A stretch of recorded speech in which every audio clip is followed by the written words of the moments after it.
So can you just do it through DTG? Because that's not... It's cheating, Chess. Can't do that. Yeah, but when do you cheat? You've got a DTG machine. So when do you when do you go, sod it, DTG it? Do you know, we don't really offer it too much because I fucking hate it. Squeegee Ink Podcast, Season 2. This podcast is sponsored by Blind Maggot, Magna Colours, M&R, Target Transfers, and Adobe Creative Suite. I am Jack Maroney. I own and run Old Eltons Supply Co. We're a screen printers, embroidery, DTG, heat press, jack of all trades, master of none, based down in the southwest of Pembrokeshire. Yeah, that's what we do. We've been doing it about 6 years now. 6 years now, yeah. I think it is. 2017 I started. You can really take someone's quite unwell-rounded design and then you can really establish it, can't you? Because you've got all the photography to back it up, you've got the graphic design, and then you can do all the branding. Yeah, all the printing as well. We're realizing now that offering everything is, it's stretching us massively. Thanks, Are you being able to batch it up and coordinate shoots and things where you can get a couple of clients shot at the same time or anything like that? Or is it it's really erratic and sporadic. So it's I don't even know. Randomly, a photography job will come in and we're like, shit. But it's always urgent. Yeah. Someone always needs it imminently. So it's really difficult to plan. And because it's just me and Connor, we've taken on a third now, which is nice. But cool. Because it's just me and Connor, it's just nuts. We really, in January, right, we'll offer film, video, branding. We'll do all of this because there wasn't much coming in January, and now, we're kind of left ourselves a little bit short. Because it's who's this third person you got in? What are they doing? So it's Kev. So Kev is a family friend of mine. He is. He used to work for mum and dad in the shop, and now he's working for me. He's great. Honestly, he's like a brother I never had. I grew up with two sisters, and Kev's always been there. And he left his job, and then it was just fate. Really, it's one thing led into another, and we really needed somebody else. Really needed. We had this one person. It was just bad. I don't even know if they'll ever listen to this, but I'm just. You weren't great. You were not great. If I say it, then it's not. Yeah, it was tough. It wasn't meant to be. It's okay. It's like dating. No, yeah. That I really feel like that's what it is. Taking on somebody new. Me and Connor are husband and husband. Yes. He is the bossy, stern one, and I'm the relaxed, chilled out, mellow one. When it probably should be the other way around because it's my business. But sometimes I forget it's my business because I'm doing what he's telling me to do. That is funny. Yeah, but I really don't function well being in leadership role. I've always been really good at following other people's leads. So I never anticipated this business to turn into the leadership role. And I hate it. I hate it. Yeah. Not fun. Being able to but what kind of things do you have to tell two of your best mates? You don't really have to tell them off, do you? You just be who gets the final word, I suppose. Well, yeah, and it's usually Connor. He was meant to be joining, but I said to him today, I said, do you want to come on this podcast tonight? He was like, what? You've only asking me now? And because I only asked you a few days ago. I didn't give you very much. Yeah, and I was like, no, come on. It'll be a laugh. It's a year and a half on since I've done it. But I sent him the link. I said, join if you want to, but I've not heard anything from her. That's okay. So are you thinking you didn't know tiredness before you had your kid, and now you're in a new level of? I don't know. I think you keep rubbing your head. That's more because it's hot. Honestly, it is boiling here. Yeah. I don't know with the tiredness thing. I think it's just she's great, but Bobby, we had a little girl. She's 10 months now. She's so good, so well behaved, does not give us any jip or anything, sleeps all through the night. So we're not losing sleep or anything, but it's just fitting that extra thing to do in your life. Whereas I've felt like my cup was already pretty full. And we just decided to put a baby in the cup as well, and just like it's just spilled over. It's hard to manage, but we're very lucky with the baby we've been given. So, I think me and Kelsey are so horizontal. We're so chilled and relaxed. Well, I speak for myself. I don't know about Kelsey. Given to us. Oh yeah, she hasn't been given to us. Kelsey delivered. Yeah, it was hard work. We didn't just find a baby. Yeah. I was talking about that with Sarah from Heck Press, and that dynamic of having 2 under 2 or 2 under 3 or something like that. It just nothing. You don't get more time. You just have to be. You have to be move clever around your priorities. Be clever. You have to be smart. You have to be really smart. What are you dropping first? Because you have to drop something. You have to Well, I was massively into golf before Bobby came along. Golf's gone. And me and Connor would play a lot together. We played a lot of golf, 45 holes a week together before Bobby came. So we were out the whole time. And now I probably get 9 in a week, if that. Connor's like, you don't play golf with me anymore. I'm like, I have a child. I remember I went to where you live for my last summer holiday. Again, I didn't let you know until I was there, which is really stupid. So beautiful. I don't see it. Paradise. I never see it. Too busy in the bloody workshop, honestly. Yeah. But that taxi driver that everyone knows everyone. He was he's actually surprisingly good at golf. You would never know. And all these missing talents that people might not understand about you. But I'll let the record be known that Connor is better than me. Is he? Yeah. Just on the score sheet, or is he's everything got a longer in life. drive? Everything in life. He doesn't let me forget that either every day. Yeah, maybe we need to get rid of Connor. Maybe Kev can be a little bit shitter at you in golf, and then you can win some rounds. Yeah, maybe I'll feel better about myself then. One of the questions I wanted to ask you is, it might sound a bit deep, but have you done any self-improvement stuff that's actually helped you at work?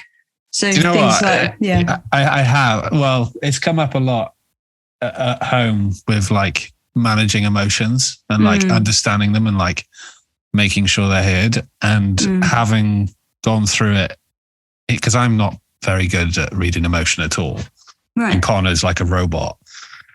So he's gotten so much better, but communication for us is absolutely huge. And I'm not great at it with Kels. So Kels is like, you need to be better at communicating because this is shit. She's laughing. Yeah. So I started looking into how to validate people's feelings. There's Connor now. No, he's not. He's occupied. So listening to podcasts about how to actively listen to somebody when they have a problem and not just trying to solve it immediately.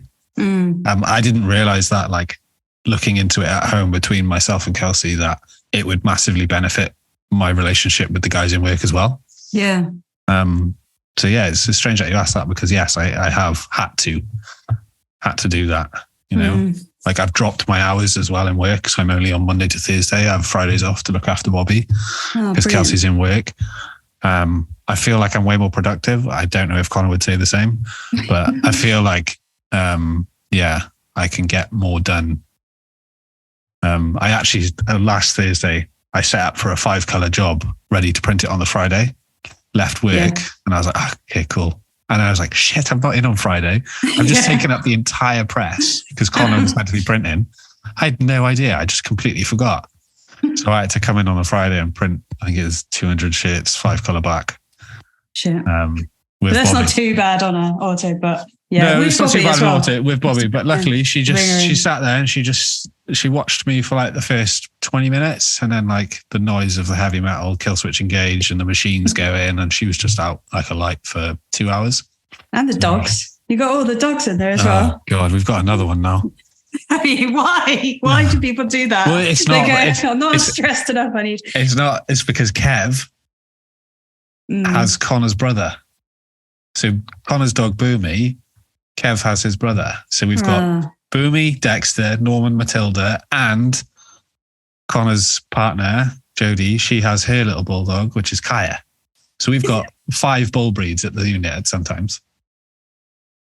That's too much. That's too much, isn't it? That's I too can tell many you now, dogs. it is too much. Yeah. We had 4 of them in the other day. I nearly lost my shit. Yeah. I had to ring Dad. I was like, Dad, come and get Norman or Tilly. Like, they need to go before I throw them over the fence. I am sick of this. Yeah. Oh, yeah. I'd love a little shop dog, but... Nah, don't do it. No, I think it's just an addiction that just rolls into more and more and more, doesn't it? It's just, I feel like this category or this thing that everyone plays into, like you screen printer. Oh, what shop dog you got? I'm like, don't get a shop dog. I shit you not. There's hair. Oh yeah. And there are dogs. And there's t-shirts. Yeah, t-shirts. Ink. Yeah. Oh yeah. The amount of times Norman's got black ink on his side or Dexter's got red ink on his nose from like coming over to us while we're mixing. I'm like, go away. Because we have to like purge the auto as well at the end of the run from all the water. Yeah. They know it's coming. So when we turn off at the end of the day, all of them, so Boomy, Norman and Tilly, will run to the press and sit by the purging. I've got a video on my story of them doing that when I first got the auto. And now it's a pain in my ass because every time I turn it off, they run to the press. Yeah. Oh, yeah. It's funny what pets can be triggered by, like little sounds. And you go, oh, shit, I've trained you to know that means that. So more on like some screen printing stuff that you told me about recently was like after printwear, you had like some boxes and stuff and you were saying, oh yeah, I accidentally went on a bit of a shopping spree. What were in the boxes? Like what kind of things? 2 heat presses. It was the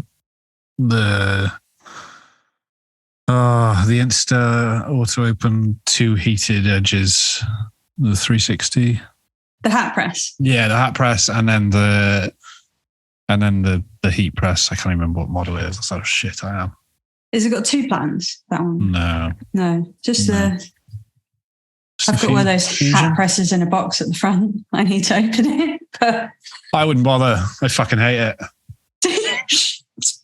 Yeah. It's probably because I've just got the worst, the 360 IQ hat press auto open. Oh, you didn't like pressing those soft caps, did you? And you're asking me about it, but I haven't done it yet. Oh, Lord, that. Do you remember the pictures I sent you? I won't out it. I probably shouldn't. I probably shouldn't out that. But that was bad. That was a bad experience. Okay. Foam trucker hats. Yeah, heat pressing them. So I thought I'd buy a new heat press. That didn't solve it. Right. Do you still blame the press, or are you blaming the transfers? I would definitely blame myself for a lot of these issues. I'm assuming you've got the email for the Target live. Target live. The Target. Oh yeah. But I'm in a hot tub. I'm not there next week. Yeah, I'm not around. I'm zoned out to the world. No one can contact me. Thing is, I signed up to it. I was like, oh, sweet, it's Essex, not knowing where Essex was because I thought it said Exeter. Yeah. So I booked on, although it was free, I booked on. I was like, Connor, we're going to, next week, we're going to go to Exeter for heat transfer, showing everything how to press hats properly because I'm sick of it. Yeah. It's really good. They've got the whole showroom decked out it's like a film studio. Yeah. It's really good. So I think I might make the trip in a day, leave really early because we booked on for the afternoon session, stay overnight and then come back the day after. Yeah. I just think I've obviously never had any training out to learn everything like everybody does in this industry. And I think for me, it's something that I've really struggled with. And I just make a lot of mistakes and it's costly sometimes. So they sell these heat presses like immediately saving your life. And then you go and press something and it peels off and you're like, are you fucking high? I followed everything to the T that he did in that video. Yeah. And it's peeled off. Yeah. So to bring the hat with you and the transfer, and use the same press. Well, I'm just contemplating bringing the whole thing with me, my entire setup, in case it's the press that's the problem. I might even bring the whole box. Yeah. Right, listen, if this is the problem, I'm swapping it right now. I'm having this display one. Yeah. It's just, I want to get rid of all my embroidery and get one machine that does everything well, rather than two machines that do mediocre. Right. So I'm on a Recomer and a Holly Armour, and I'm just not happy with them, to be honest. I want to probably go Baradan, just get a decent machine. They do look amazing, don't they? 12.5 grand. But then I was messaging Paul from Humane Made the other week, and I saw on his story that like even he was having issues hooping up a specific hat, like the corduroy hats from Annettte Co. So even him on a Baradan that was having issues. But again, it's probably more the user input. But there are some seriously bad reviews on these and bad rep with these machines. On the Recomers? Yeah. I was talking to, I can't recall it quite off the top of my head, but he's an American guy and he teaches people how to use the Recomers. But he said the reason lots of people have got them is because they've got really good finance options. So you could just, do a monthly installment, and they're very, very easy to get into. They're accommodable, yeah. And that's why loads of like beginners and people getting into the industry bought them up. But well, I bought it outright. I bought a machine, and they sold me the digitizing software for it as well as a £1,500 upgrade. And I was like, digitizing, I'll do that as well as everything else. Yeah, that fucked up. Yeah, I did that for the first year. Everything was going wrong. Needle breaks, thread breaks, everything all the time. And I was like, what is happening? And I was like, of course, it's me. Yeah, I've been trying to get on that Madeira embroidery course for years. They do it like twice a year, and I'm like, how did you get into this? Do you have to like pay someone like? Yeah, give someone some hush money and they just get you in. Yeah, just get me in. I want to know all that stuff because it isn't. You haven't got time for trial and error. You have to. It is fascinating, like the world of embroidery. Like, just people think you just buy an embroidery machine and hit go. The right backing, the right needle, the right speed, the right everything, the tension, and Honor didn't really know much about it. And I was like, look, Honor, I can't tell you how much I hate this machine because I don't have the time to put into it in order to tune it. And like, I do one needle every now and then and there's an eye test you can do for tension. And like, he was like, all right, cool. Let me have a look at it. And I was like, be my fucking guest. Knock yourself out. He was there for a while, and I could see him getting frustrated and stuff. And like fair play to him. Like, he's got a very different mindset to me. He just hammered on and like pushed through. And like, now we're at a point on that machine where, I'm not 100% happy with the quality of it because I think that's just the kind of person I am. I think it could be better, but I don't think that comes from that machine. I think it has definite limitations in that. It actually came from a job that was rejected because I didn't even spot it, but it was just looping. Like, there was like loose loops. And it was like, it's so unfortunate that happens, that you get a job that was rejected and you're like, holy shit, like, what am I doing? This is bad.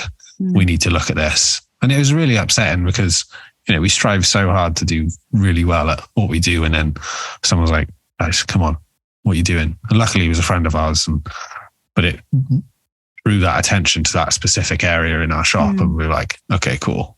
Let's just fucking hammer down and like do some research and figure out what we're doing. And it is upsetting though, because it sounds like you take it, seriously enough to let it affect you, but obviously you don't want to be carrying it home, which is kind of the happy medium, isn't it? You need to be able to like keep it in the shop, but I myself struggle with that as well.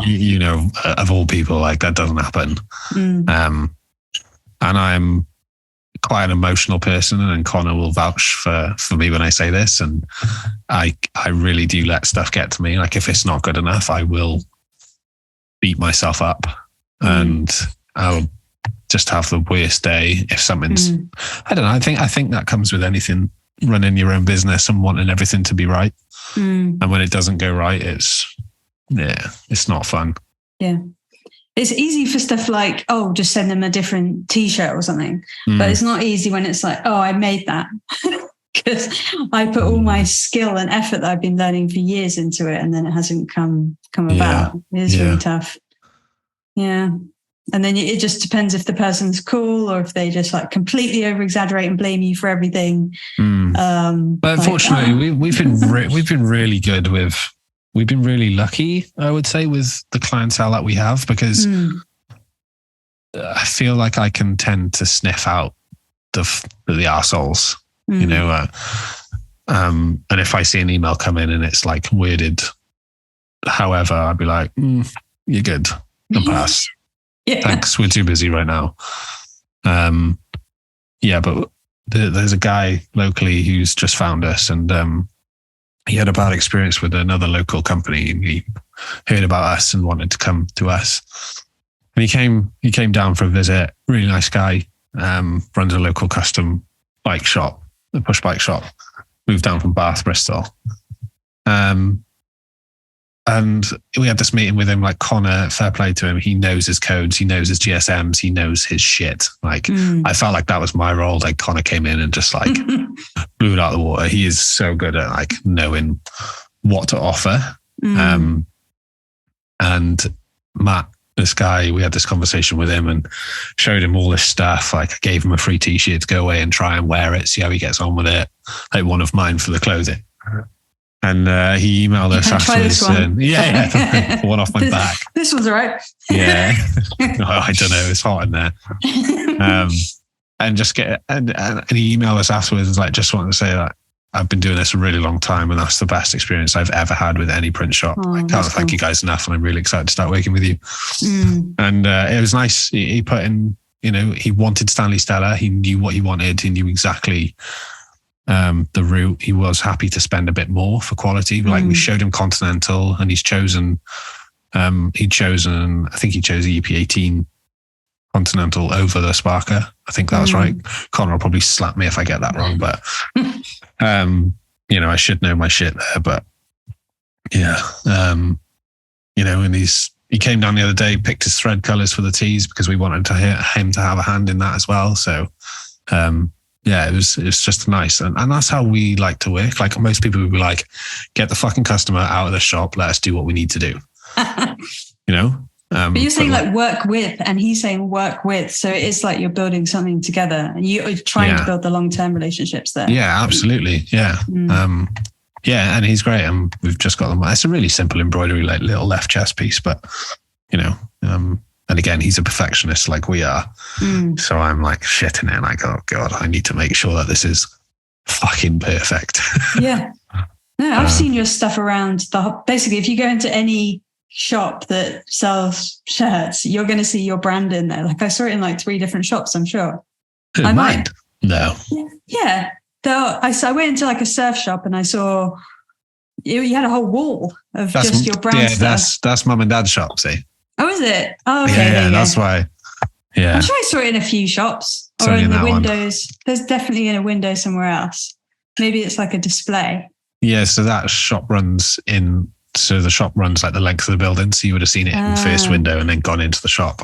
Oh, I see. Yeah. And then I went to a little microbrewery place and they had some stuff that was made by you or something.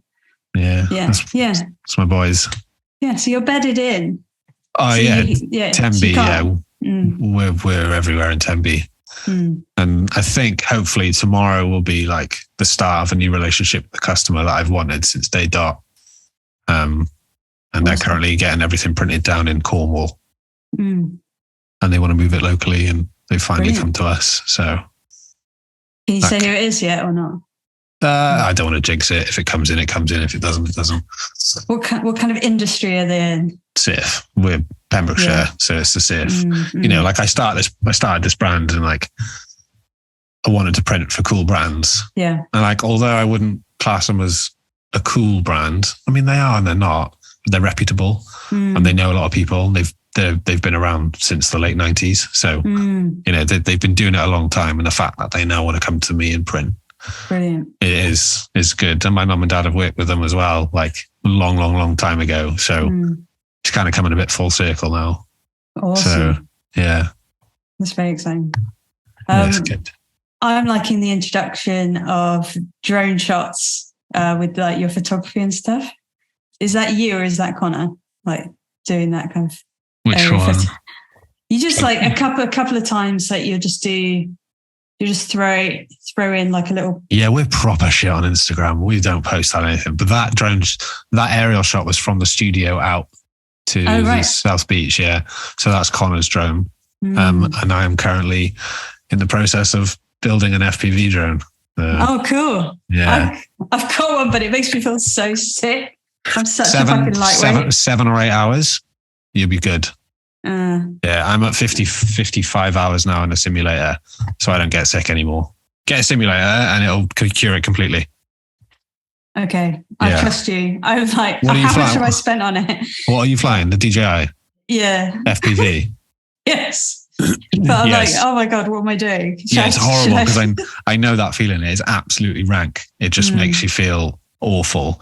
But yeah, an hour a day for a week, be gone. If people don't know what we're talking about, which you shouldn't have to know, it's where you wear like a headset and you can see what the drone can see. So then when you're flying, so when you're flying it around, it's like motion sickness, but 10 times. So I think I've managed like 20 minutes. So I was like, well, I need to sit good down. effort. Yeah. I think I had like 5 or 6 flights in a sim, one in real time. That shit me up. My adrenaline went through the roof and I was shaking. Thing is, on the simulator, you just fly, crash, restart, to learn. Yeah. My mate Rowan let me have a go on his FPV, DJI FPV, the bloody drone. Never flown it before. Never flown a real drone. I did this cliff dive and I said, Rowan, I don't know how to land this. And he was like, shit, yeah, you don't. And he couldn't take it off me mid-flight because I was over the water. Oh no. So luckily I just did like 6 massive like loops and like managed to come down and just land it on the floor and just gave me a headset. Yeah, huge, like probably 2 football pitches distance-wise, just kept looping and coming lower and lower. But now I think I'd be able to like zip it straight down, no problem. I was only at 7 hours, 8 hours flight time then, and I was still feeling sick. Yeah, but you've definitely got the scenery for it around there. It's bloody amazing. So once I get this up in the air, I will be doing a drone fly through the studio. Yes. Yeah, going to orbit the press as it's working and then fly out.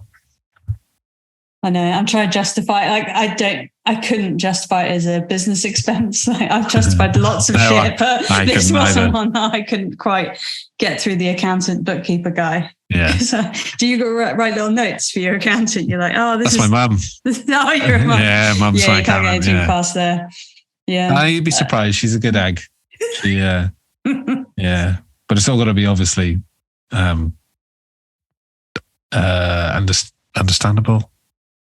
It needs to make sense for the business, Yeah.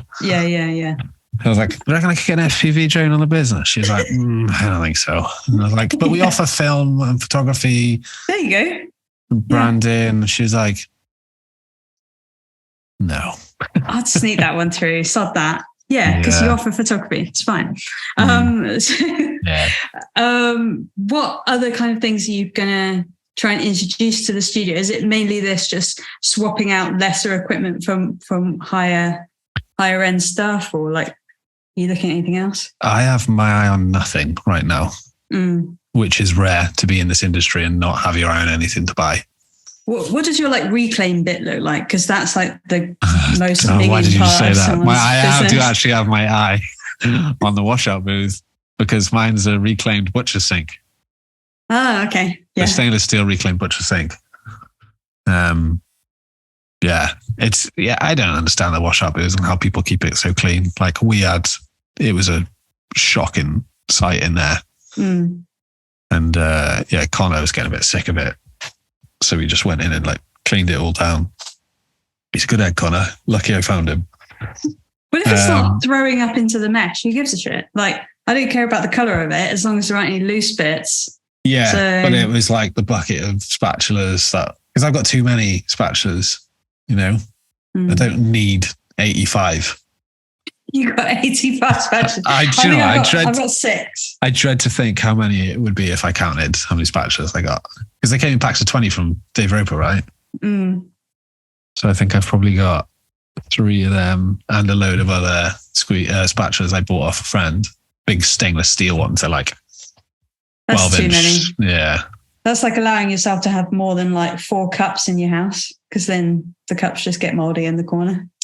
Absolutely. That's also something that we have in the studio, because I went through that sublimation phase. Oh no. Yeah. Everyone's gone through that. So anybody listening to this, I have about 200 mugs for sale. Both enamel and satin and sublimation, like 11-ounce mugs. Drop me a message if you want them. Blank very ones. blank. Very cheap. Very good. Very nice. With my brand on. Half done on the back. Honestly, they're all blank. Yeah. I do have the Sawgrass printer as well.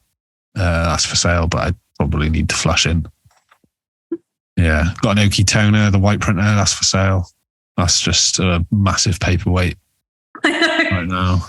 It's so tempting though, isn't it? Like there's one job comes in, you're like, that's the only way I could do it. I can't screen print it. And then I could just say no. Nah, I'll just buy a new machine.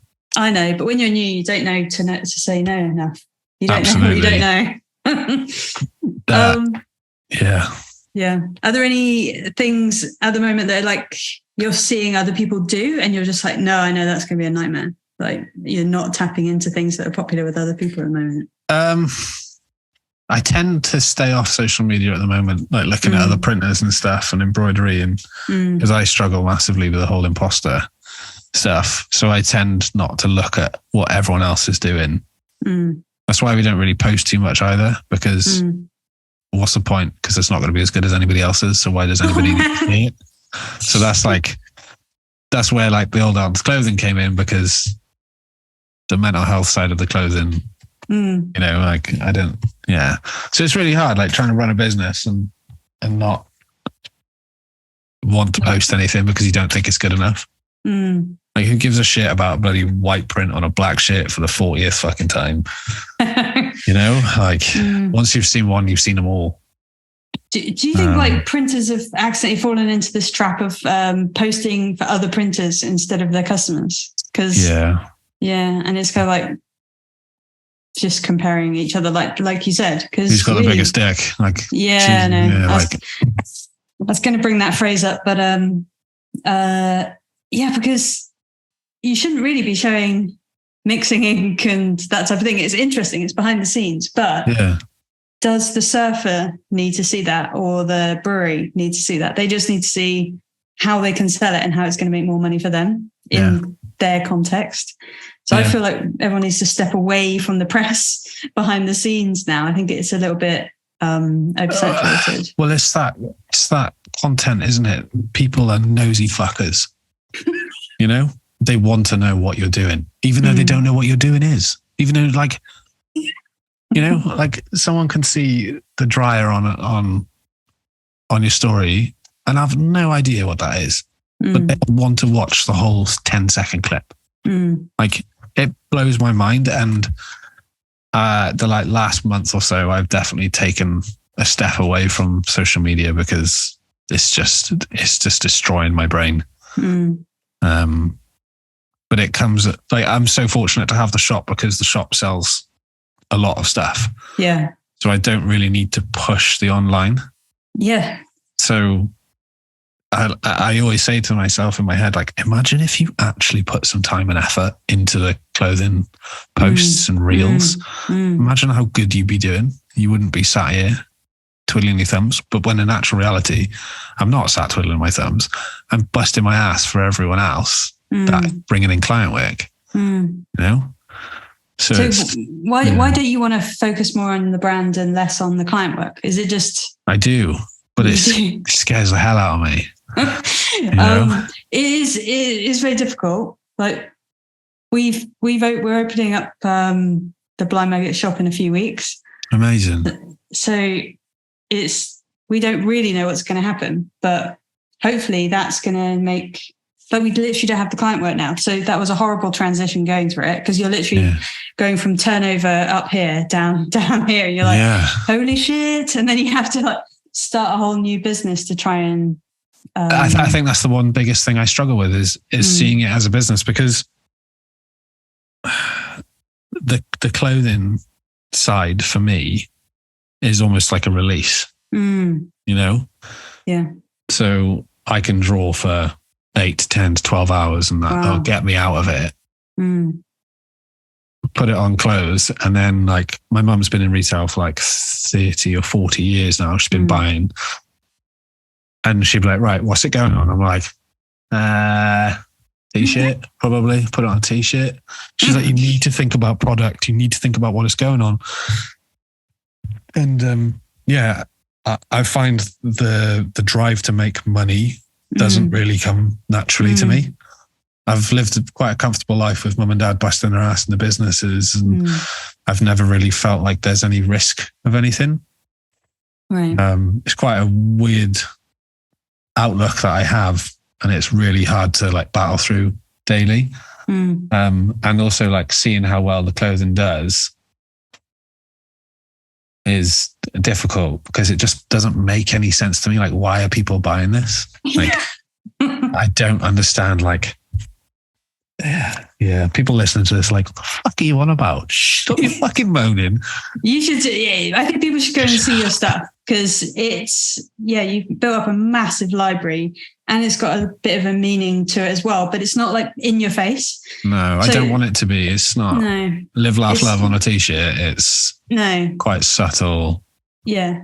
Like the other version of that is now it's like Pride Month. Instead of having like rainbows on the tops, which is like not many people want to wear it. There are like more subtle ways of describing a feeling or like a but that's also another thing, you know. I didn't know it was Pride Month, you know, and the mental health aspect of that side of things is huge. But I don't want to capitalize on that, because I don't feel like I should be able to. No. Like, I don't feel like I should be making money off t-shirts, but the message on the t-shirts promotes the ability for somebody to talk to their friend about the mental health that they're going through. Yeah. I'm probably a little bit too emotionally involved in the brand, which is probably why it doesn't do as well as it should. Why should it? Like, for example, we have never had even professional photos taken up until now, because I haven't even been calling it a brand. I've just been like, that's the shirts that we sell on the market. Like, but no digital marketing, no. The website's been the same for like 2 years. Like, I don't see it like that either. But people still buy them. I don't know. I think it's when it's forced on people, then they don't want it. Yeah. So we're just standing back and letting people come to the store. We're not desperate to sell it, and that's what's attractive, I think. Yeah. Yeah. Yeah, I guess so. I just hate the dance that happens in my head all the fucking time with clothing and designs and will it sell, won't it sell, what's the point? Yeah. Been a hard few months, I'll say that much. Oh, Jack. Yeah. What have you got any like future plans for Kev? Like, what kind of jobs you want to put him on that would, you know, take some off your plate? I think Kev is a really good dog's body. Like, I think he himself knows that he doesn't want to take anything on too skilled, because he doesn't, like, he's really good manual labor. Like he's really good at all of those things. But when it comes to like, I think he'd be really good at printing, to be honest with you, but I don't think he feels quite confident enough to do that yet. And he's only with us for the summer, because we're trying to help the wages through the winter. Yeah. So he's only with us till September, end of September. Yeah, so we'll be in Connor for 3 months then on our own. Yeah. And then hopefully, you know, he might come back next year for the summer again, you know, so we don't really want to train him up too much if we're not going to have him back the next year. Like right now, he's just absolutely smashing through napes. He's just done 300 shirts for me, for my brand, because we're reprinting a load of stuff. So like having Kev be able to do that is massive time saver, you know. Although it sucks for him to be stood there at the press all day for like 2 days just doing that. You know, it's a huge, it's important for the business. Huge, someone's got to do it, and unfortunately my time is better spent elsewhere. It's only like now I've managed to like get labels that are all fully finished, because before we were buying labels, buying string, buying safety pins, having to cut all the string, loop them up, loop through the labels. And I just went to Alibaba. I was like, I need 2,000 labels. Like this. Yeah. They sent me a picture of them finished. And I was like, they're not strung or safety pinned. Like, you've just done it separately. You're just making my fucking life exactly the same. You're just giving me one box. I was like, how much is it going to cost? Where was I when I said it? I was like, I was sat on a toilet somewhere in a garden centre. I got this message of a picture of it all boxed up, ready to ship. And I was like, no, I can't do this. I can't string up another label. So I just thought, fuck it, you don't ask, you don't get. I just said, how much to string and safety pin all 2,000 labels? Yes. Have a guess how much? I'm going to say like $15, something nuts like that. $20. Yeah, I know. Like, people don't understand that though. I was like, I'm so sorry to do this to you, but I need all 2,000 of them. Yeah. Cheeky bastards. Some of them aren't even labelled. Some even aren't strung. Thought they were just trying to pull a fast one on me. I've really lucked out with that type of stuff. But I didn't know. People who don't know what they can ask for, you can get them strung. You can get them tied in a specific way. 100%, yeah. You can get your, your tags pre-pressed on the side so that when you sew them on, they've already got the creases embedded. So you're not there like I got sent a load of labels by a company up in I can't remember where they're from, but Thornton 100, big motorcycle company that we do work for. Amazing guys. Absolutely love all the work I do for them. We lost our seamstress because she stitched too many labels onto the wrong side of cruisers. She stitched you right up. Yeah. She stitched me fucking right up. And I was like, Connor, I can't fucking do this anymore with her. I need to learn how to do this myself, right? Yeah. So they sent all these labels down that weren't hot cut on the end, or they weren't bookend, whatever the fucking term is. So I had my heat press on the side, sewing machine and all the hoods, and I would take a label, stick it in the heat press it, sew it on, and just do that. Yeah. I think I can't even remember how many labels it was that I had. So I had to do right sleeve, bottom hem, and inner neck. Oh my God. But I did it, and now I can sew. Yeah. I really wanted labels for years, and Em said, I'm not touching the sewing machine. She put her foot down, vetoed herself. And then she said, you can buy it, but you're doing it. And it's like, okay, but I can't sew for shit. No. And I don't think she understands how bad I am. Like, are you sewing the labels into your tees then? From now on, yeah. For the next batch, I've accidentally gone, well, I'll do it then. Don't worry then. How many running? I'll sort it out. Only like 50. Get batches of 50. Yeah. But I'm saying, only, but that'll probably take me. And what design, how have you got them pre-folded then? So you just stick them on. Do you pin it beforehand? I don't know. Do I? No. I don't bother. It's a waste of time.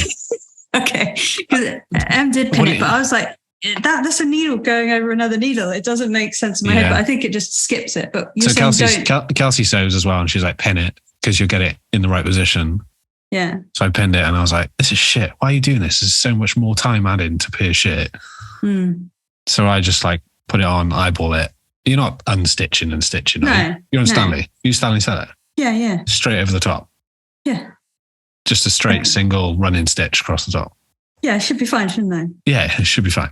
Yeah, I'm pretty sure I do more skilled shit day to day than sewing in a quick straight line, like back and forth. Don't fucking underestimate that, because it is hard. You know. I'll try and take it serious, but also I think I'll be all right. I don't know. I think you'll be fine. Honestly, everything that you've done so far, I think you'll be fine with sewing in a label. I was like, why am I so scared of it? Like, look at what I've built around me, and I'm scared of this little fucking sewing machine. Like, come on, sit down and sew. But also, why did Em veto herself and say that she didn't want to touch it? Because it's. You know what I mean? Why was it? Why was it so bad? Yeah, I also offered Kelsey money to do it, and she's like, "No, I'm good. All right."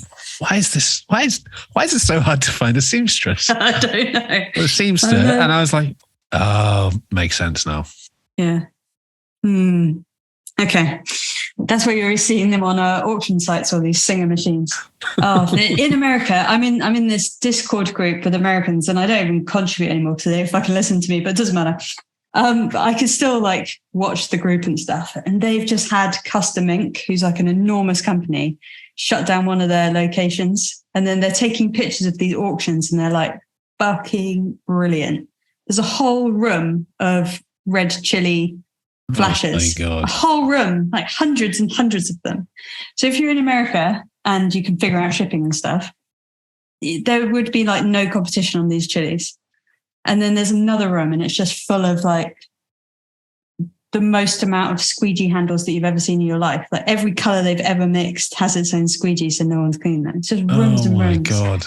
I know. And the auctions in here is like one press comes up every few months, and everyone knows about it. It's already predestined. I don't follow anything anymore. I've got everything I need. I'm not allowed on the auction sites anymore, just because I trawl for unnecessary shit that I shouldn't be. Yeah. Speaking of unnecessary shit, let me just pull up the name of this. It's called a squand. No, it's not called a squand. Hang on a second. Sorry, squand person, but that is a roller tape. That is a roller tape. Or a brick. What the fuck? What did I just buy? I'll just log in because I can't remember the name of it. Do you ever troll on the accessories tab on the websites that you like your suppliers, and you're like, what am I looking for? What do I need? It's going to talk to me. This is what happened here. You scrolled on the accessories page and you're like, that's what I'm missing. We did that. The brand social with Pav and Darcy, with me, Connor and Paul. And they were talking about lasers or something. No, it's not lasers. It's the fucking palette scoop thing. Just to get the ink out of the bucket. Oh, okay. Is it the curved one? Yeah. So the bucket buddy, 30 quid. For a bucket buddy? For a bucket buddy. Did it, just a guess, did it go all over your knuckles? No. No. What was wrong with the bucket buddy, in your opinion? It's just been sat in the bucket. It's the lonely bucket buddy right now. It drowned in its own. And I obviously don't want to put pointy metal next to a mesh screen. Yeah. So I think the only use for that is when you're at the arse end of the bucket. Yeah. I should probably have read the description, really. I just saw it and bought it. Bought two of them. The bottom bucket buddy. Yeah. But see, on the image, it shows that it's hooked over and leaning on the outside of the tub. Oh, this is like easy use every time. Yeah, but that requires you to clean the bucket buddy every time you use it. Yeah. They're only 30 quid. No, I'm joking. That's fucking tons. I got two of them. Anyone want to buy it? I'll sell it for you for 15 quid. The most useless piece of shit that I invested a lot of money in is one of those... Squeegee cleaner. No. Incredibly heavy, easy grip.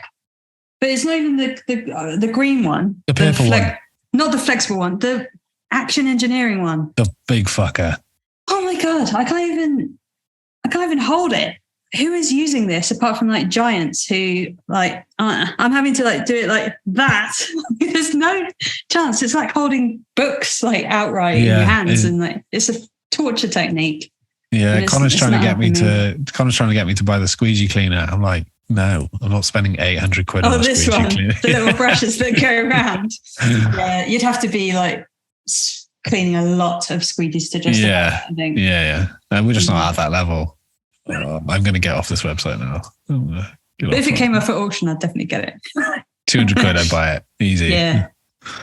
It's in the back of my mind, I kind of want a couple of shops to go not anyone that I know, but just on the peripheral. Maybe people who shouldn't have got into the trade. Just watch so out, Pav. Pav's all right. He's made all his own stuff anyway. You couldn't custom fit his lasers on. Like I'm buying up Pav's lasers already. When you die, can I have your lasers? Have you got any descendants that these are going to go to? You know, I haven't got lasers either, but I really want them now. Pav's made them. I saw a really good use for them. So this guy did a leavers hoodie and he left one letter off one of the kids' names. Oh, shit. And then the school send the entire lot back. It's like, do the other kids really give a shit if this kid's name's spelled wrong? But anyway. And then they lasered it up and just printed that one, got a screen with just one letter and he just spotted them all in. I was like, fucking hell. Lord. That is laser, that. Do you know that's what justified? What? Reprinted them. Which, I'm glad I'm never going to do Leave City again. That's we do. Dream. We do a few of them. We don't do Leavers hoodie. Well, we do. We've got one school, 2 schools who do Leavers hoodies for, but we do a lot of custom work for a local mental health charity, not for profit, sorry, not charity. And that's like custom. So the local sports teams purchase them. And then we incorporate their logo into the Get the Boys a Lift logo. So I've been working with them for 7 years now, and that's quite a nice look.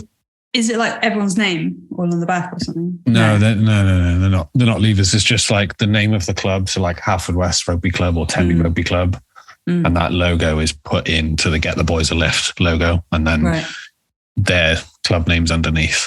We just print 80 to 100 of them. Which is good. Yeah, it's good. Well, I know you shouldn't have to know this and I should just Google it, but what's the difference between like a charity and a not-for-profit? Don't know. Okay, there's also a community interest organisation as well. Okay. I'll do my own research. You don't have to know that. No, I should know that. Then why should you know that? I don't know, because you've spoken to me about it for years. And I'm like, yeah. You don't have to know everything. You can't. You're max capacity with the. That is very true. I do not have to know everything. Maybe that's the next t-shirt. Not to know it all. Can you tell people like why and what your favourite blanket is and like what kind of like justifications or like how have you come to that decision? My favourite what blank? Yeah. My favourite blank. Really, really enjoying the Continental EP18 right now. And that's what the majority of my clothing is printed on and I'm transitioning over to. I used to use Ecology, the EA001s. Yeah. Because they were thin and they're like a nice classic cut on the arms. But then the colours were just really boring. And then I moved to Stanley Stella. And then when Connor came on board, he was like, I think we must have got something through the post from Continental, or he knew about them, and I'd heard about them but never made an account. And then he showed me them, and I was like, "Yeah, sweet, let's move it." And now, so you have to go direct to Continental, do you? We're direct to Continental, yeah. Are they through like Rallywise and Pencarry and stuff? No, Continental. It's like Ours Colour. Have you used them or not? No, I've tried to use Ours Colour for the brand, but then it's like you have to take tags off and stuff, so it's not worth my effort. Bane of my life with I can't be doing it. Like I'm not taking. They've got like a few tearaways, but they're not in the styles that I want. I have found an incredible knack for the Ours Colour de-tagging now, but just not doing it anymore. Just waste of time. Like hot needle, like or something massive. You got to like weigh all the t-shirts down, start from the bottom, and then pull it taut, and then like cut it just to within an inch of its life, and then just tear it out from in between the threads. And went through a lot of t-shirts. Why do they design them like that though? I know I'm trying to get the colour guide on. I know it doesn't, does it? Who are you going with, Scott or Jonathan? I think I'm trying to get Jonathan on. Yeah, they're good guys. Well, they have loads of shops, right, in New Zealand and London, so they sell their blanks primarily anyway. So that's why they're all just sewn in. Well, can't it just be like we're selling these wholesale, so let's make 20% not have tags on? Yeah. But then what if they don't sell? Yeah. It's probably the EP18. I think this is the EP18 right now. So for fit and It's just nice. It's really strange. As a clothing brand owner and a clothing studio owner, I'm really bad. Yeah. Like I've just gotten so like relaxed with it now because Connor, he's just a wizard with all this stuff. Yeah. I hope no one ever asks me about like, what do you do for a living? Because I'm not going to fucking tell them that I have a clothing brand. Yeah. I just look like a mess the whole time. It's the thing with like, I don't see the value in clothes anymore. Yeah. I think I've spoke about this previously, but it's really, my relationship with clothing has changed dramatically from having this business because the value is nothing, you know, like what we buy them in at. Like, who gives a shit if I get a whole nail? Just buy another one. Like, it's really bad mentality to have. And I'm trying really hard to change that. Like, I've gotten rid of like all of the stuff in my closet that has ink on, and I'm trying to be better and I'm trying to be conscious not to ruin clothes. Because for the first 5 years of this business, I didn't have anything but nice clothes. So I would wear all that to work. And then all of my nice clothes either got ripped from catching on a press, ink on that I could never get out because I didn't have a spot gun. Like, you know, and now like I go into work, I'm like, right, on the back of my chair in the office, I've got my shit shirt that I print in and shit shorts, or, you know, all my boxes. You can't call them shit shorts. No, I can't call them shit shorts. Come up with a different name for the shorts. Pissy shorts on the back of my chair. Have you seen Cube? I think it's like Cube. She's like got she designs these shorts and they say like pee-pee on the front and poo-poo on the back. Yours are just going to say... Are they really short shorts? Because I'll get them. Really, they are very short shorts. Link me and I'll print them. I'll get Connor to print them. He's just cut his mullet off, otherwise... I don't want to see that, though. No, I don't want to see... Nobody wants to see that. Shorts. Yeah. Unless he wears like undergarments under the short shorts, so there's no risk or anything. There's always a risk. That's grim. Sorry, this hasn't been very insightful for the printing industry. I'm not really the best person to talk to for knowledge when it comes to that. I think I'm probably the person to talk to when it comes to like the reality side of it. Yeah, no, owning another brand alongside it and running that. There's loads of insight that you can give.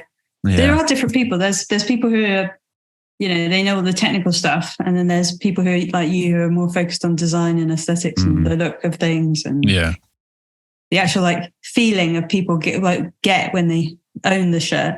That's what you kind of seem to be interested in. Massively, the human connection of seeing somebody happy is priceless. You know, I did the London show in Ali Pali and I didn't expect to sell anything. I went there. Kelsey was like, "Are you okay?" And I was like, "Why am I here? I'm not going to sell anything."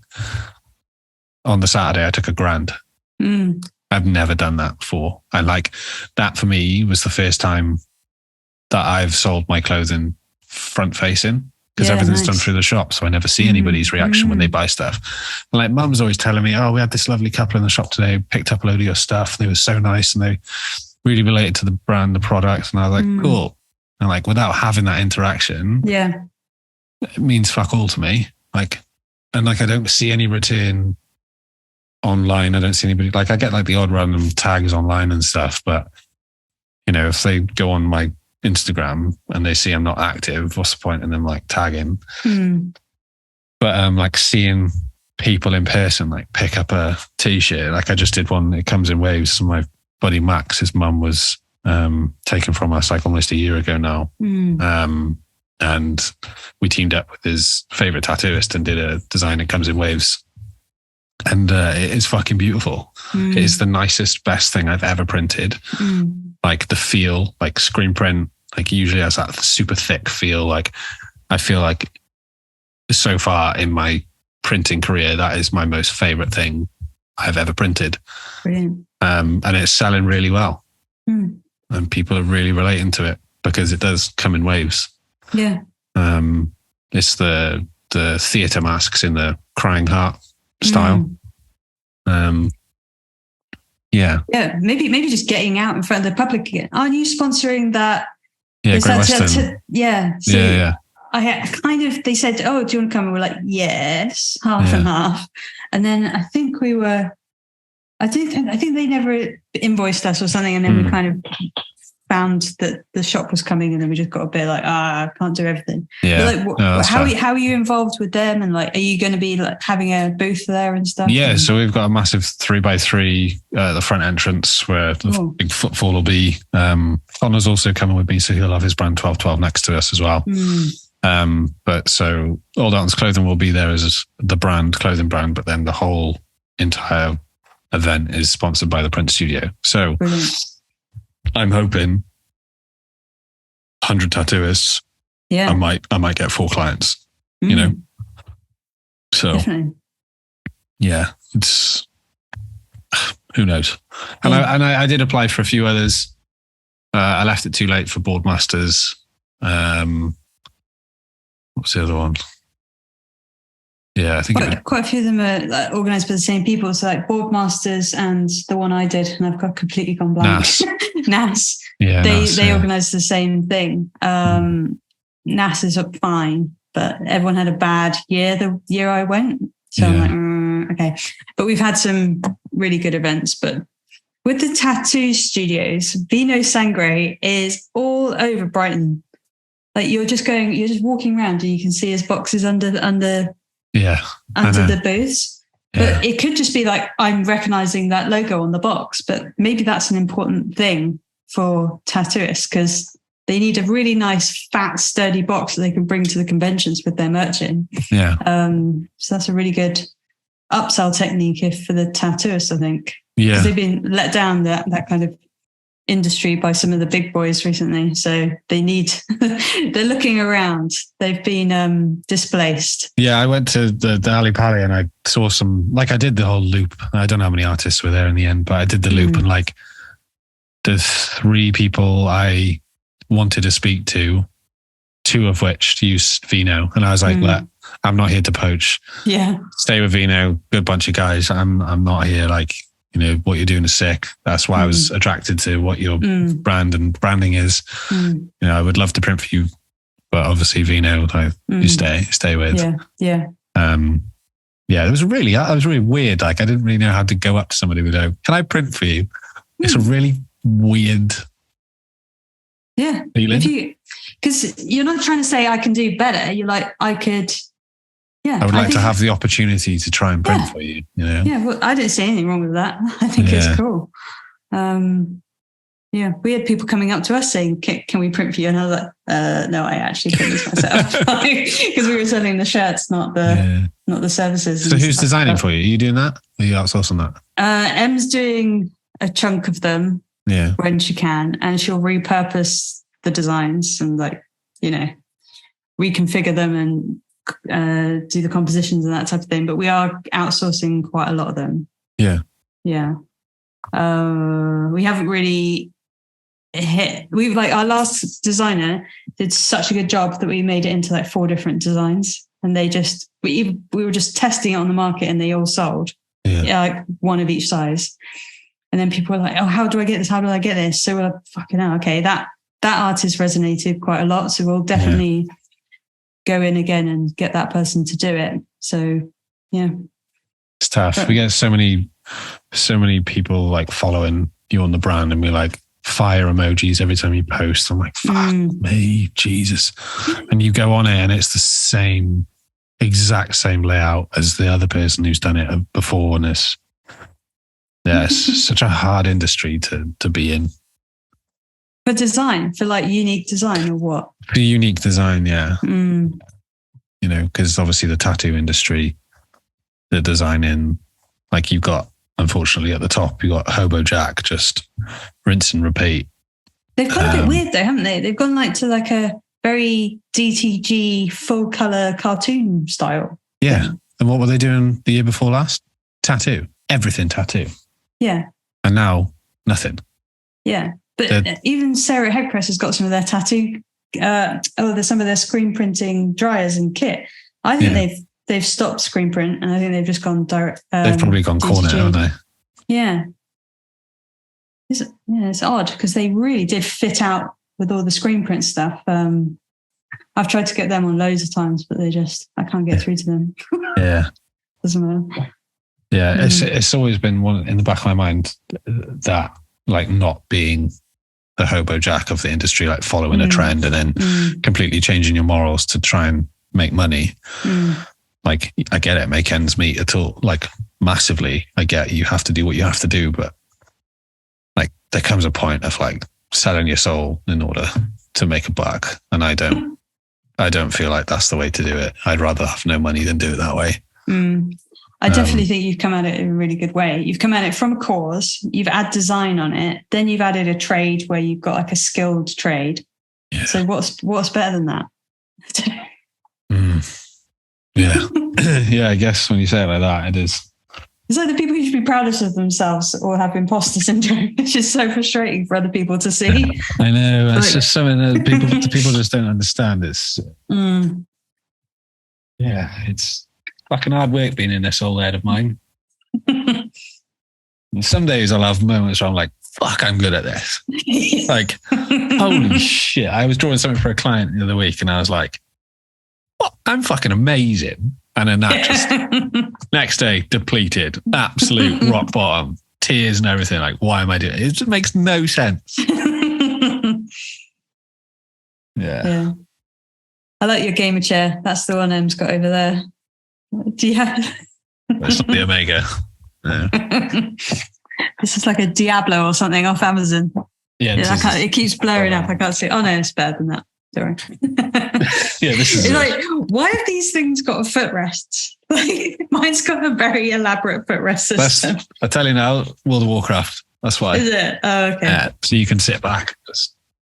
Yeah, but then the foot, like I've seen this thing recently where this gamer shaved his head for charity. Oh, and he had the headset lump. Yeah, the headset lump. Yeah. You've gone blank. Yeah. That's so funny. I had to screenshot it. What did I just go? You went blank with like the M from the YMCA, so I screenshot it. It was perfect. Great. Yeah. And then my brother's a physio and he sees people with like the neck bump. Yeah. And then there's kids having a permanent callus on their thumbs. So their thumbs are literally deforming. Yeah. So we're like deforming into these creepy little things. Crunched over beings. I really hope, like, obviously having a child now, like going through technology the last 20 years, like having not had it grown up and had it, I kind of hope it's only going to get worse. I know this, but I don't know. I hope she doesn't fall into the same trap. It's just scary. We were at it in the perfect time though, weren't we? Like you didn't have the internet. Thank God it wasn't around in my teenage years. I came, 1990s. So it came around, I remember having, when I was 10 maybe, 10 or 11, I had my first computer. Shared, of course. Yeah. Yeah. That scratchy noise. I lived with about 8 other people and you were on the internet trying to look up this one thing that a sibling had told you and you're trying to see if they're full of shit or not. You know about porn? No. Disgusting words like blue waffle. Isn't that real? That was the phrase back then. Yes, then you're wait, and then someone's on the phone and then you're trying to, I don't know. I asked the sex education nurse, or whatever you call those people. My mother-in-law worked in a gum clinic, and we showed her blue waffle, and then she said it wasn't true. So there you go. Damn it! My life's a lie. I quit. Your life is a lie. My whole career has been based on that. Hence my branding. That's so disgusting. Don't look that up, anyone. Look it up.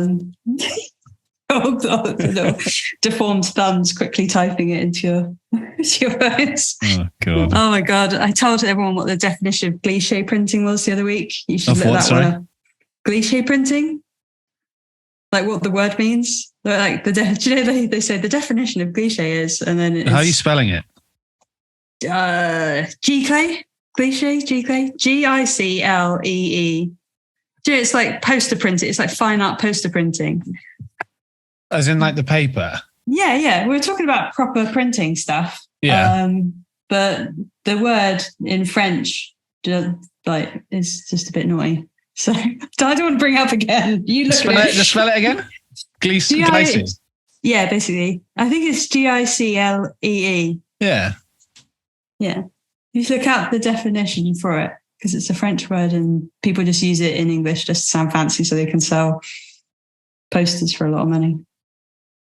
It basically means to squirt, spurt, or spray. That's what it means. How is that anything to do with paper? Unless that's how they coat the paper. It's how the ink comes out of the printer onto the paper. It's a squirty printer. Someone found that, thought it sounded fancy in French, and then used it to sell high-end art prints a lot more than they should be. Oh, wow. I would much prefer that name than squirty paper. Yeah. Yeah. Have you got any... this is a little bit of a controversial question again, and it's not like to antagonize anyone. I just want to know, have you got like an unpopular opinion in the screen print industry that you don't agree with? I love Gildan. Sarah loves Gildan, apparently. Like, she hates Sarah. Because that's all she prints on. I know it is, but she hates it when I bring it up that I know it is possible to move away. Like, that is a real tripping hazard for our print friendship. Yeah. I don't have an unpopular opinion. Connor would. If Connor was here, he would tell you probably a lot of unpopular opinions. What kind of stuff does he go on about? You think let him speak for himself? I probably let him speak for himself. I don't really. Yeah. I kind of tune him out sometimes when he's on a rant. Our relationship, you get to that point in your life. Is there stuff that clients are bringing you at the moment and they're all just saying the same thing and you're like, where are you getting this information from? And it's just annoying that they keep bringing the same stuff up. We had a client, I think they came from you actually. They asked us for a print. Yeah. But they were screen printed, but they didn't want it half-toned. Didn't want it half-toned? Mm-hmm. Was it today? Mm-hmm. We've always half-toned this stuff. Of course it's half-toned. You can't screen print. I know. That's the most baffling fucking thing. But he's always had it. It's pencil drawings. Oh, you know who I'm on about? Yeah. Let me read We sent him to you because we were like, oh, he'll do Em literally asked me, where should we send that guy to? Because the prints actually eventually come out really nice because he does very intricate pencil drawings. And like smooth tones and stuff. I don't want it to be half-toned or majorly distorted by the material. And then he proceeded to write in capitals. So I feel like he's shouting at me then. There's no other way to interpret that. He's shouting at you. Everything else is lowercase and then randomly goes into capitals. He's always been he seemed to be happy with what we did because he's coming back to us and then we just like pushed it on. Weird. Well, have fun with that. Can't you just do it through DTG? Because that's not... It's cheating, Chess. Can't do that. Yeah, but when do you cheat? You've got a DTG machine. So when do you go, sod it, DTG it? Or other things that look better on that? Do you know, we don't really offer it too much because I fucking hate it. Offer it to him. He doesn't want the halftones. Yeah, that's true. Yeah. That's not a bad shout. See what he says. He does want a big gun on the side seam though. So have fun with that one. Yeah, we did see that. Yeah. I genuinely don't try and pass on the shit jobs. I filter them for people who paid well, generally have good communication, and I didn't know he would say something like that. So that's right. We'll tell him. We'll send him to Pav. Yeah, that's funny. I have done that. I've sent not to Pav, being mean, but I have sent customers that I know are a fucking nightmare to some specific print studios before. You have that. Because what I do is I send them locally. Do you? Yeah, so I'll send them to the print shop down the road. So we won't be able to do this right now, but if you contact X, are you not really close mates with your local print shops as you are with other people? There aren't really any. We really are. The closest is who? Scott in Bridgend, or Alex at Supreme. Yeah. And then you got Jay at Mitch Salem. But yeah, Swansea. I don't really know anyone in Swansea. I think it was Lewis Backflood. Was it? I think it was Backflood. I can't remember. I think I was right. Yeah, but yeah, no one here. Can I ask you a very specific question, like brand product thing again? Is it worth financially doing enamel pins, or are they just like a passion project that you really want for the brand, as like to make it look more wholesome? Yeah, do you know what? They're a trickler. Right. Financially, yeah, I would say so. Not massively financial, like cost-wise, and they cost like £1.30 or something. But like we have our logo stamped on the back as well, so we add the extra, and then I add it onto the backing card as well. Like you can get them to do all that and have it all packaged up, but I kind of like doing that myself. Like when I package up an order and it's got a pin in, I like going through the process of it. Probably because I don't really package that many orders. If I had to do 100, I'd be like, fuck this. Are there any products that you have invested in? So I want to do like the socks, like you guys, and do you know what? Socks, incredible.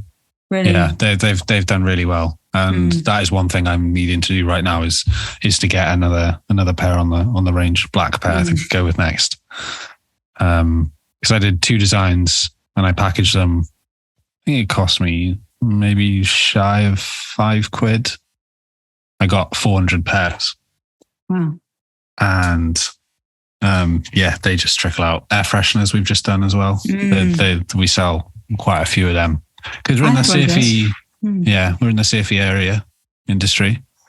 So like, if they can see like Old Eltons Clothing plastered around the shop, and there's like a Rip Curl, Billabong, and a Old Eltons Clothing, and they've already bought one of my t-shirts, they'll just pick up an air freshener as well. Nice. You know? So there's little add-ons, especially if you've got a retail shop. Yeah, they were really good. And another big thing that we don't spend any marketing, but we do beer mats. So we teamed up with Shane, the taxi driver. So we went splits on beer mats.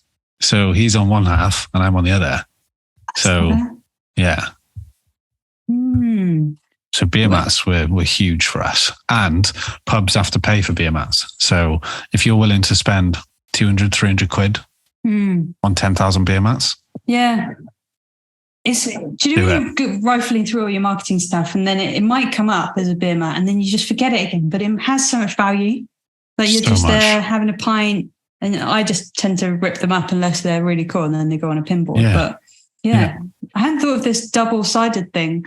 We're trying to think of how to collaborate with the local coffee shop. Find coffee shops you could do the cups with. So you could just do a pattern. So Blind Maggot pattern with the coffee company on. Napkins, because you can buy a lot of them for a little amount. For a coffee shop, but beer mats were really good. We've still got 5,000 left in the unit that we need to distribute, but we did 5,000 sent around all local pubs. So that's we're a really everywhere good in Tenby. shout. I'm going to remind Em about that tonight. She's currently scrubbing that white shit off the windows that you put on to make a shop look like it's not inhabited. No. We didn't realise how hard it is. Like you've got to do it like 5 times. Fucking Sterling board that shit. Sterling board. Yeah. Oh, she's already done it now. No. You should have. I should have asked around for like how to do this in a good way, but she's smeared it, the whole thing, and then she's got to like de-smear. Fucking horrible. But anyway, I had to go and chat to Jack, so I can't possibly help. But never mind. I'm just trying to think. I'm just the contact I have for beer mats. If you and anybody else wants it, awesome. Her name's Deb. And she is Thirsties, bespoke beer mat printers. And their email is sales@thirsties.co.uk, TY''S. They're amazing. They're so good to work with as well. And turnaround is pretty quick. Yeah. Yeah. Little opening party. I was thinking nuts, but my sister was like, no, you can't have the nuts and beer because you have one person allergic and then they'll just die. Die. So, but like, why? Probably want to avoid death at an open show, an open house. You got nuts in pubs and stuff, but do yeah, people but anticipate if someone's got a crack open? I remember being on a plane on a long haul flight, bought myself some peanut M&Ms, which I can't have anymore. And then I had a whole mouth full of peanut M&Ms. And I don't know why I just shoved shitload in. And it's then the only way. I think so. Not where there's one at a time. And then the announcement goes off. It's like, just to let everyone know that there is somebody with a severe peanut allergy. Do I crunch right next to you? Yeah. Do I crunch them, swallow them whole, not like let them escape like little capsules? Or keep them in your cheeks for the foreseeable future. Yeah. There's me foaming at the mouth, choking on my M&Ms because of all the dye falling in my mouth. But I don't know. Yeah. They've probably got an EpiPen, but I can't get the M&Ms out of my mouth. Okay. Thank you for your context. You're very open and stuff. Like I've always found that on Instagram messages and stuff. You haven't got any, you're a really good contact to have. You've got nothing to hide because no one has, but some people think they do. That's the thing. It's just bullshit, isn't it? Like everyone's like got these secrets that they want to keep, but what's the saying? A rising tide floats all boats, or whatever it is, Yeah. There's another one about if you blow out someone else's candle, it doesn't make yours brighter. Yeah. Something like that. Use one of those. It's a good t-shirt saying. I've got a broken candle here on this wrist, going around the wrist. Because I was burning the candle at both ends. You're running out of room. Are you thinking about lasering and re-tattooing at this point? I am indeed, yeah. I'm not running out of room. I'm the reverse body sleeve. Oh, really? Oh, you went for visibles and then... Yeah, no one's going to see me with my top off. Get out of here. No one needs that. I went inside out and I was like, I'll never do my arms. And then I fucking done both arms. So. Yeah. Don't do your neck. That's not fun. That wasn't fun. Em just got her inner elbow and the outer elbow at the same time. Oh, what a trooper. You've never heard. She's not a trooper. If you're complaining about it that much, you're not a trooper. She'll listen to this and be like, but it still hasn't healed. Yeah. No, she's a trooper. Well, you got denture on the outside. I haven't got the outside, actually. They left me bald there, but I have got the inside. It's a piece of cake. Yeah. No, not a fan. No, I can take a lot of tattoo pain. Get your neck done and say, come back to me. I've had that bit done. Sternum. Yeah, that was my first one. No. That was pretty savage. Getting tattooed over the Adam's apple. I haven't got one there, so we'll be fine. That's very true. But getting tattooed on the throat, I guess, when you're having to pull the skin tight, choking you. Depends what you're into, I guess. Yeah. I have to get Pav on because you've mentioned him, Sarah's mentioned him. He has to be my next one. But you haven't got him on? He does have a brand. I've had him on, yeah, but not again. I'm going through the British people again. Yeah. Because we've done a lot of the Americans, which isn't anything wrong with that, but you've got a shared experience in the UK that they might not understand. So yeah. Do you have an American audience or not? Yeah. I'm actually a bit frustrated about the gender of my audience because I got it all the way up to 60-40 with like 40% women. And now it's like 95% men, 5% women. So where have they gone? Maybe I'm not, I don't know. That was frustrating. And then here's a big chunk of the American audience, but they seem to consume media in a different way. Maybe there aren't as many screen printers in the UK, but we're getting a few Australians over here, a few Canadians over here. You had Aisle 6 on? You had Shannon from Aisle 6 on yet? No. He's a printer in Sydney. He works with Cindy Sin, who's my favourite artist. Cool. Yeah. Shannon's the reason I got into everything. So he'd be great to listen to. I will reach out. It sounds like I might have done it ages ago, but do you know when some people can't see you've got like a portfolio of interviews and you kind of need to go a couple of times, but is there anyone else in the UK? See, I don't know who you've already done. It's really, I've done quite a lot. Monster Press. I've tried Monster Press, and then they were like, "Oh, we don't do it," and then they went on to Shirt Show. So that's probably why. I know, but yeah, I'd like Monster Press still, but have you had Andy and Dylan on from Shirt Show? I just had Andy like a couple of weeks ago. I haven't done Dylan yet. Shirt Con. I didn't know you did that. I'll have to listen to that. Yeah. He stands up during all his podcasts like this. Really? He does it on Shirt Show as well. He's standing up the whole time. I thought he sat down for that. No, Dylan sits down in his sits down, yeah. Yeah. You can believe that one. Sweet. Yeah, no, I'll give that a listen. He's a very smart guy. I think I went off on a bit of a tangent with him because Ryan Moore was talking about how intellectual he was. So then I kind of grilled him on it did come off as a bit of a grilling, but not in a bad way. It's just because I'm just trying to suck all the information out of his head. So it's not, it's okay. You got to adapt to every person's personality type. It's quite tricky sometimes. I tell you now, all the information out of my brain is gone. You don't have anything out of this one. I think it's probably wrong. Your episode, actually, in the statistics on the podcasty bit, I don't really believe the YouTube one, but the podcast one, you're right with the longest percentage listened to out of all of the episodes. Yeah, see, Pav said the same about their podcast. That was number one listened to as well. Yeah. Maybe it's relatable, I guess, the mental health side that people don't really talk about too much in this industry. And if so, that's fucking great. And I'm really happy that people are listening to me. Yeah. That's actually unbelievable. Top two podcasts. You could award winning, but not award winning because there isn't an award for this. But there's I'd love it. I said that in a podcast once, and then Pav sent me an award, and I've got it on my wall, and it was World's Biggest Cunt. Yeah. 2021. Sorry for the C word, but he wrote that, and I've got that plaque on my wall. I wonder who won it this year. I'm the reigning champion on that one. Trust me. So it's just until you fall off your tent. I see. My sea wagon. Okay. I better let you get on because it's getting really bloody late here, isn't it? It's like 9:30. Shit, it's been an hour and a half.